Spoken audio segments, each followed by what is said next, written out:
Hello students, welcome to my channel. This is Dr. Kavita Chauhan from Prerna Coaching Academy, and today I am going to discuss with you 1-mark questions with answers for the chapter Agriculture for class 10th Geography.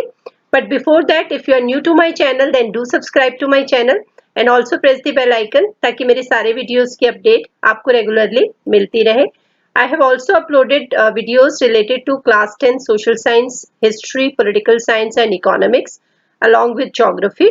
उनके links description box में लिखे हुए हैं, आप वो videos भी ज़रूर देखें. और मैंने एक्सप्लेनेशन से रिलेटेड वीडियोस भी डाले हुए हैं और क्वेश्चन आंसर्स भी हैं, 1 मार्क भी और कुछ चैप्टर्स के लॉन्ग क्वेश्चंस की, तो आप वो भी ज़रूर देखें. Let's start with today's class. 1 mark questions discuss करेंगे आज हम एग्रीकल्चर चैप्टर के. What is primitive subsistence farming? बेटे ये जो पहले की कुछ स्लाइड्स हैं इनमें मैंने सारे कॉन्सेप्ट्स रखे हैं जिनकी मैंने डेफिनेशन दी है या मीनिंग को एक्सप्लेन किया है. Primitive subsistence farming basically is a type of farming which is practiced on small patches of land with help of primitive tools like hoe. जो ट्रेडिशनल मेथड है फार्मिंग का, जो स्मॉल पैचेस ऑफ लैंड पे practice किया जाता था या अभी भी किया जाता है, उसको हम प्रिमिटिव सब्सिस्टेंस फार्मिंग कहते हैं और उसमें ट्रेडिशनल या प्रिमिटिव टूल्स ही यूज किए जाते हैं. जो मॉडर्न मेथड्स हैं फार्मिंग के वो यूज नहीं किए जाते. What is slash and burn agriculture? Slash and burn agriculture is one of the practice you can say undertaken under primitive subsistence farming. It is a practice in which farmers burn a patch of land and produce cereals and other food crops to sustain their family or to sustain. Next is, what is intensive subsistence farming? It is a type of farming which is labor intensive and practiced in areas of high population pressure zones. ऐसी वाली जो जगह है जहाँ पे population बहुत बढ़ गई है और जहाँ पे बहुत ज़्यादा प्रोड्यूस की या यील्ड की ज़रूरत है, तो वहाँ पे इस टाइप की फार्मिंग को प्रैक्टिस किया जाता है. ये लेबर इंटेंसिव है, मतलब बहुत ज़्यादा इसमें लेबरर्स काम करते हैं या लेबर बहुत ज़्यादा रिक्वायर्ड होता है और इसमें मॉडर्न इनपुट्स यूज़ किए जाते हैं फार्मिंग प्रैक्टिसेस के लिए. What is right of inheritance refer to? It refers to practice of division of land among successive generation. जो फर्स्ट जनरेशन होती है तो उसके पास जो लैंड होता है उसको डिवाइड कर दिया जाता है आने वाली जनरेशन में और इस तरीके से एक के बाद एक जनरेशन में ये डिवीजन होता चला जाता है. ये आता है राइट ऑफ इनहेरिटेंस के अंडर.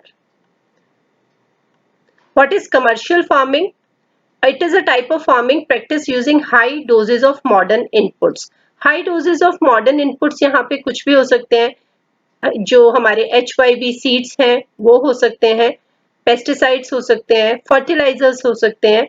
तो जो भी जिनसे हाई डोजेस ऑफ मतलब और बहुत ज़्यादा हाई डोज मतलब बहुत ज़्यादा मात्रा में उनको यूज़ किया जाता है, ये कमर्शियल पर्पज़ के लिए ये फार्मिंग की जाती है और इसको कमर्शियल फार्मिंग कहते हैं.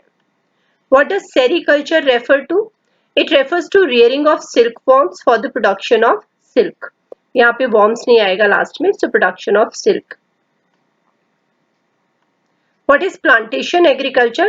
Actually, plantation agriculture is also one of the type of commercial farming. It is a type of commercial farming in which a single crop is grown in a large area. जैसे कि आप example ले सकते हो, T plantations होती हैं, rubber plantations होती हैं, बनाना प्लांटेशंस होती हैं. सो एक ही टाइप का जो प्लांट है उसको ग्रो किया जाता है बड़े बड़े एरिया में, उसको प्लांटेशन एग्रीकल्चर कहते हैं. What is agriculture? अब so many definitions we have discussed, now you must understand agriculture actually होता क्या है. So it is the science or practice of farming including cultivation of crops and rearing of animals to obtain food and raw materials. तो जो farming practices है जिनसे raw material obtain किया जाता है या rearing of animals भी इसका part है, जिससे आप rearing of animals के साथ जैसे कि food obtain किया जाता है animals के थ्रू या raw material obtain किया जाता है, तो इस सारे को हम agriculture कह सकते हैं. Agriculture एक primary activity है.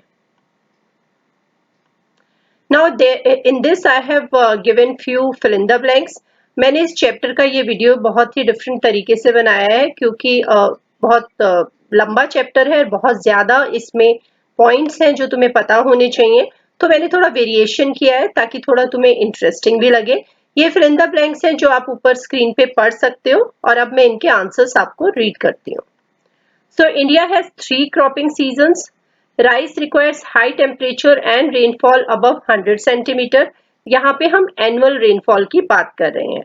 Wheat requires annual rainfall above 50 to 75 centimeter. Maize requires temperature above 21 degrees Celsius to 27 degrees Celsius. Sugarcane requires temperature of 21 to 27 degrees Celsius and annual rainfall from 75 centimeter to 100 centimeter. Rubber requires temperature above 25 degrees Celsius and annual rainfall of more than 200 centimeter. Now, in this, I have given all the जो भी largest producer है किसी भी particular crop की उस country का मैंने यहाँ पे नाम यहाँ पे लिखा हुआ है. So name the largest producer of rice in world. It's China. Second largest producer of rice in world is India. Largest producer of sugarcane in world is Brazil. Second largest producer of sugarcane in India is in the world is India. Largest producer of groundnut in world is China, and then second largest producer of groundnut again India. Largest producer of tea is China and the largest producer of cotton is China. तो ये है कि mainly तो India China ही आपको याद रखना है. Brazil बस बीच में एक है जिसको हमने यूज किया है यहाँ पे मैंने कुछ फुल फॉर्म्स लिख दिए हैं. So abbreviations: PDS public distribution system, KCC Kisan credit card, PAIS personal accident insurance scheme, MSP minimum support price, APL above poverty line, BPL below poverty line, ICAR Indian Council of Agricultural Research. So children, if you will watch my videos related to the explanation of this chapter, तो आपको इन सब का अच्छे से उसमें concept clarification भी हो जाएगी. नेक्स्ट इज, अब यहाँ पे मैंने कुछ क्रॉप्स के नेम्स लिख दिए हैं और क्रॉपिंग सीजन पूछा है. सो व्हीट, बार्ले, पीस, मस्टर्ड. तो यहाँ तक अगर हम देखें तो सब के सब रबी सीजन के क्रॉप्स हैं. पैडी, मेज और ग्राउंडनट को देखें तो ये तीनों खारिफ सीजन के क्रॉप्स हैं. चिल्ड्रन, यहाँ पे बहुत प्रॉब्लम हो जाती है, बच्चों को याद करना भी थोड़ा मुश्किल हो जाता है, कंफ्यूजन हो जाता है. तो क्या होता है कि थोड़ी कोई स्कीम आप लगा सकते हो, जैसे कि मैंने नीचे वाले में मतलब यहाँ पे मैं एक स्कीम लगा सकती हूँ. खारिफ अगर मुझे याद रखना है तो PMG मैं उसको यूज करके याद कर सकती हूँ, रिलेट करने की कोशिश कर सकती हूँ, जिसको मैं प्रधानमंत्री जी भी बोल सकती हूँ. मतलब मैं सिर्फ एक आइडिया दे रही हूँ, लेकिन आपको अपने खुद के इस तरीके से सॉल्यूशन डिवाइस करने पड़ेंगे ताकि आपको इतने इंपॉर्टेंट फैक्ट्स याद रहें. यहाँ पे मैंने कुछ असर्शन और रीजन बेस्ड क्वेश्चंस डाले हैं. मैंने वो 4 डायरेक्शंस यहाँ पे नहीं लिखी हैं, लेकिन अब तक आप लोग प्रैक्टिस करते आए हो तो आपको पता चल गया होगा. यहाँ पे मैंने असर्शन बेस्ड एक क्वेश्चन लिखा है, T cultivation is a labour intensive industry. ठीक है, मतलब लेबर के ऊपर ही आधारित है ये इंडस्ट्री, आप ये कह सकते हो. ये स्टेटमेंट है असर्शन की. रीजन यहाँ पे मैंने दिया है, cultivation can be done through out the year. T bushes require warm and moist Frost free climate. जो टी का कल्टीवेशन है वो पूरे साल किया जा सकता है, और जो टी बुशेस है उनको वार्म और मॉइस्ट फ्रॉस्ट फ्री क्लाइमेट की जरूरत होती है. अब यहाँ पे अगर हम दोनों को स्टेटमेंट्स को एनालाइज करें तो दोनों सही हैं, क्योंकि टी कल्टीवेशन एक लेबर इंटेंसिव इंडस्ट्री है, ये सही है, और कल्टीवेशन पूरा साल की जा सकती है, ये भी सही है. लेकिन अगर हम देखें तो रीजन जो है सेकेंड स्टेटमेंट, वो फर्स्ट स्टेटमेंट के एक्सप्लेनेशन नहीं है. मतलब वो जो हम बोलते हैं T cultivation is a labour intensive industry, तो अगर रीजन उससे रिलेटेड है तो वहां पे पूरा बनना चाहिए क्यों है ऐसा. तो लेकिन ऐसा नहीं है, दोनों स्टेटमेंट अलग अलग चीज को डिफाइन कर रही हैं, इसलिए दोनों सही हैं, लेकिन reason is not the correct explanation of first statement. Second is, staple food crop in India is rice and it requires less rain. Reason है, our country is the 4th largest producer of rice in the world.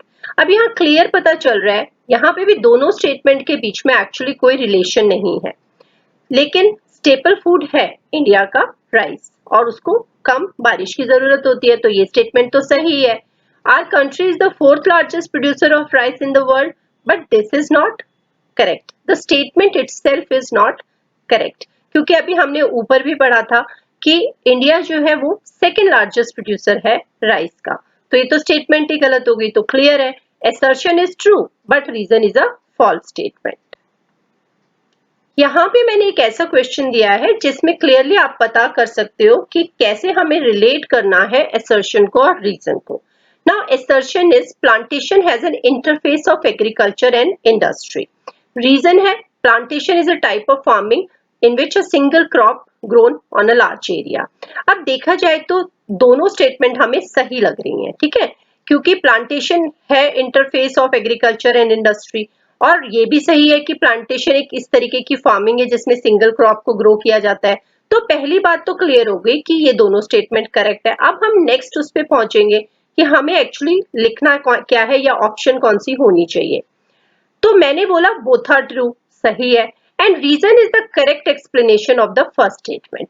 अब यहाँ पे मैंने relate किया कि नीचे वाली statement ऊपर वाली स्टेटमेंट का करेक्ट रीजन भी है. क्यों है वो मैं आपको समझाती हूँ. It is so because plantation covers large tract of land using capital intensive inputs with the help of migrant laborers. All the practice is used as a raw material in respective industries. तो कहने का मतलब ये है कि yes, plantation एक इस तरीके की फार्मिंग है जिसमें ज्यादा लैंड की जरूरत होती है और कैपिटल इंटेंसिव इनपुट्स मतलब जिसमें बहुत ज्यादा कैपिटल लगती है, ऐसे वाले इनपुट्स भी यूज किए जाते हैं और लेबरर्स भी बहुत चाहिए होते हैं, ठीक है. और जो ये प्रोड्यूस किया जाता है वो रॉ मटेरियल है रिस्पेक्टिव इंडस्ट्रीज के लिए. सो इंटरफेस हो गया एग्रीकल्चर और इंडस्ट्री के बीच में.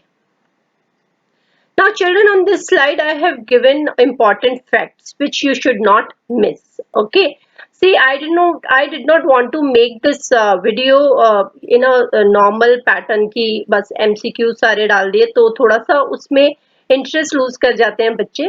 तो यहाँ पे मैंने कुछ फैक्ट्स डाल दिए हैं. Cotton, jute, hemp and natural silk are fiber crops. India is believed to be the original home of cotton plant. Jute is known as the golden fiber. Mahatma Gandhi declared Vinoba Bhave as his spiritual heir.